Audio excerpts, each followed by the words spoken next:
ಸನ್ಮಾನ್ಯ ಸಭಾಪತಿಗಳೇ, ಈಗಾಗಲೇ ಗೋವಿಂದರಾಜ್ ಅವರು ಪ್ರಶ್ನೆ ಕೇಳಿದ್ದಾರೆ.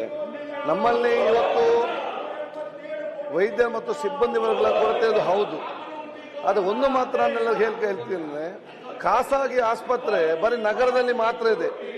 ಎಲ್ಲಿ ನಗರ ಇದೆಯಾ ಅದು ಬಿಟ್ಟು 1 ಕಿಲೋಮೀಟರ್ ದೂರ ಹೋದ್ರೆ ನಿಮ್ಗೆ ಒಂದು ಖಾಸಗಿ ಆಸ್ಪತ್ರೆ ಎಲ್ಲಿ ಕೂಡ ಸಿಗ್ಲಿಕ್ಕೆ ಸಾಧ್ಯ ಇಲ್ಲ.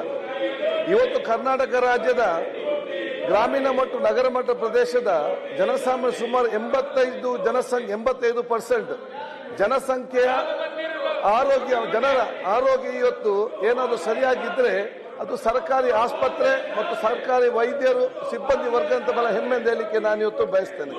ಇವಾಗ ಎಲ್ಲಿ ಕೂಡ ಪ್ರೈವೇಟ್ ಬೇರೆ ಕಡೆ ಇರುವುದಿಲ್ಲ, ಗವರ್ಮೆಂಟ್ ಇರುವುದು ಎಲ್ಲ ಕಡೆ ಇರುವಂತದ್ದು.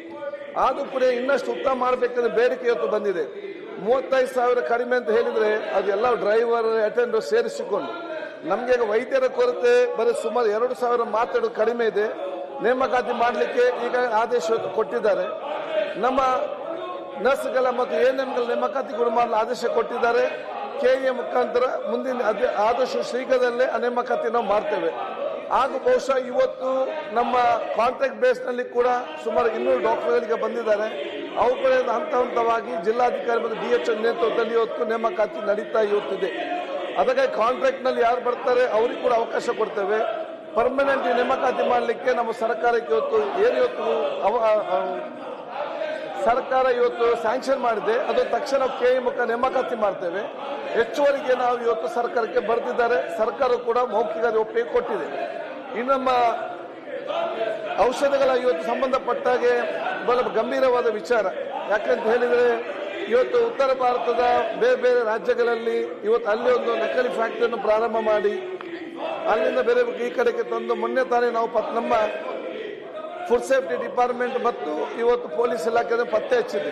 ಸುಮಾರು 5 ಕೋಟಿಗಿಂತಲೂ ಅಧಿಕ ಬಹುಶಃ ದೇಶದಲ್ಲೇ ದೊಡ್ಡ ಮಟ್ಟದ ಆ ನಕಲಿ ಔಷಧಿಯನ್ನು ಪತ್ತೆ ಹಚ್ಚಿದ್ದಾರೆ. ಅದಕ್ಕೆ ನನ್ನ ಇಲಾಖೆಯ ಎಲ್ಲ ಸಿಬ್ಬಂದಿ ವರ್ಗದವರಿಗೆ ಅಭಿನಂದನೆ ಸಲ್ಲಿಸ್ತೇನೆ, ಪ್ರಶಂಸೇನೆ. ಅದಕ್ಕಾಗಿ ಈಗಾಗಲೇ ಹೋಮ್ ಡಿಪಾರ್ಟ್ಮೆಂಟ್ ಮತ್ತು ಹೆಲ್ತ್ ಡಿಪಾರ್ಟ್ಮೆಂಟ್ ಸೇರಿ SIT ಕೂಡ ಇವತ್ತು ಮಾಡಲಾಗಿದೆ. SIT ಮಾಡಿ, ಯಾಕಂತ ಹೇಳಿದ್ರೆ ಈ ಫ್ಯಾಕ್ಟರಿಗಳಿರುವುದು ಬೇರೆ ರಾಜ್ಯಗಳಲ್ಲಿ ಇಲ್ಲಿಗೆ ತಂದಿದ್ದಾರೆ. ಇದು ಬರೀ ನಮ್ಮ ಒಂದು ರಾಜ್ಯದ ಜಿಲ್ಲೆಯಲ್ಲಿ ಮಾತ್ರವಾ ಅಲ್ಲ ಬೇರೆ ಬೇರೆ ಜಿಲ್ಲೆಯಲ್ಲಿ ಇದೆಯಾ ಅಥವಾ ನಮ್ಮ ದೇಶದ ಬೇರೆ ಬೇರೆ ರಾಜ್ಯಗಳಲ್ಲಿ ಈ ಜಾಲ ಇದೆಯಾ ಎಲ್ಲ ಮತ್ತೆ ಯಾವ ಆಸ್ಪತ್ರೆಗೆ ಹೋಗಿದೆ, ಯಾವ ಆಸ್ಪತ್ರೆ ಕೊಟ್ಟಿದ್ದಾರೆ, ಯಾವ ಫಾರ್ಮಸಿ ಅವರು ಕೊಟ್ಟಿದ್ದಾರೆ, ಇದೆಲ್ಲವೂ ಕೂಡ ಪತ್ತೆ ಹಚ್ಚಬೇಕಾಗಿ ಇವತ್ತು ನಾವು ಸ್ಪೆಷಲ್ ಇನ್ವೆಸ್ಟಿಗೇಷನ್ ಟೀಮ್ ನಾವು ಇವತ್ತು ಮಾಡಿರುವಂಥದ್ದು. ಅದೇ ರೀತಿಯಲ್ಲಿ ಬಹುಶಃ ಇವತ್ತು ನಮ್ಮ ಸರ್ಕಾರಿ ಆಸ್ಪತ್ರೆಗಳಿಗೆ ನಾವು ಸಂಬಂಧಪಟ್ಟಂತ ರೆಕಾಗ್ನೈಸ್ ಕಂಪನಿಯಿಂದಲೇ ಇವತ್ತು ಅದನ್ನು 10% ಎಕ್ಸ್ಪರ್ಟ್ ಕಮಿಟಿ ಅವರು ನಿಗದಿಪಡಿಸಿದ ಔಷಧವನ್ನು ಟೆಂಡರ್ ಮುಖಾಂತರ ಖರೀದಿಸಿ ಕೊಡುವ ಕಾರಣ ಸರ್ಕಾರಿ ಆಸ್ಪತ್ರೆಯಲ್ಲಿ ಅದು ಬರಲಿಕ್ಕೆ ಸಾಧ್ಯವಿಲ್ಲ. ಅದಕ್ಕಾಗಿ ನಾವೆಲ್ಲ ಜನೌಷಧಿ ಕೇಂದ್ರಕ್ಕೆ ಇನ್ನಿತೆಲ್ಲ ಕೇಂದ್ರ ಸುತ್ತಲುಗೊಳ್ಳಲಿಕ್ಕೆ ನಾವು ತೀರ್ಮಾನ ಮಾಡಿದ್ದೇವೆ.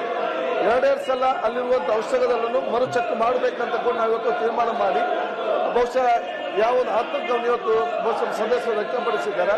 ಅದಕ್ಕೆ ದೂರ ಮಾಡುವಂತೆಲ್ಲ ಪ್ರಯತ್ನ ನಮ್ಮ ಇಲಾಖೆ ಕ್ರಮ ಕೈಗೊಳ್ತಾ ಹೇಳಲಿಕ್ಕೆ ನಾನು ಇವತ್ತು ಬಯಸ್ತೇನೆ. ಮಾನ್ಯ ಸಭಾಪತಿಗಳೇ, ಸಚಿವರು ಬಹಳ ಒಳ್ಳೆ ಕೆಲಸ ಮಾಡ್ತಾ ಇದ್ದಾರೆ. ಈಗಾಗಲೇ ಅವರು ಹಲವಾರು ಕ್ರಮಗಳನ್ನ ತೆಗೆದುಕೊಂಡಿದ್ದಾರೆ. ಅವರಿಗೆ ನಾನು ಅಭಿನಂದನೆಗಳನ್ನು ಸಲ್ಲಿಸ್ತೇನೆ.